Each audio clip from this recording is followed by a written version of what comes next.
Chocolate on Valentine's Day just feels inevitable for some. I know I look forward to chocolate on Valentine's Day, but when chocolate first arrived in Shakespeare's England, it wasn't considered a treat.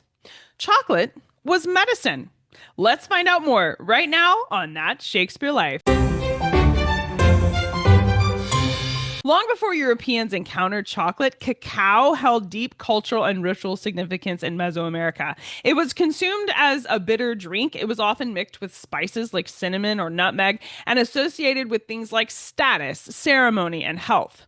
When Spanish explorers brought cacao back to Europe in the mid 1500s, it went into elite circles, but in a really slow fashion. It was slowly adopted. It was considered both expensive and unfamiliar, so there was a lot of suspicion and caution that went into the world's approach to chocolate.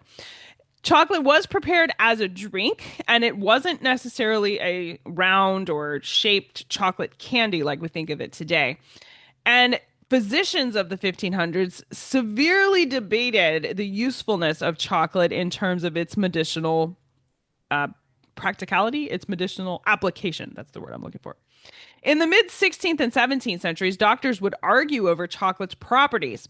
Was it heating or was it cooling? Exactly what one of the humors was it working for here? Was it a nourishing source or was it dangerous? Was it a stimulant or was it a medication?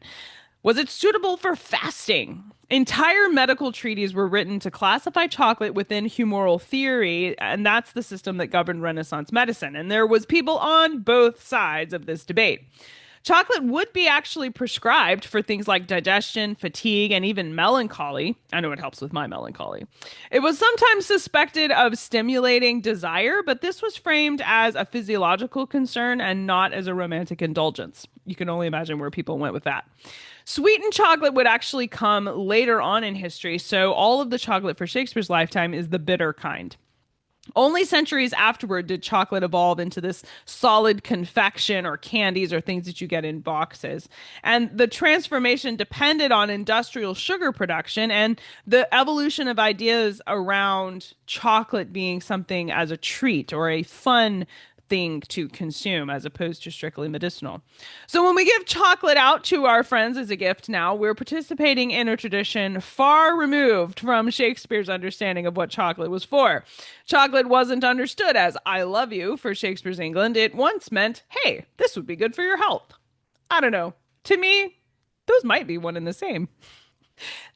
Thank you for watching. That's it for this week. I'm Cassidy Cash. I hope you learned something new about the Bard. I'll see you next time. Bye bye.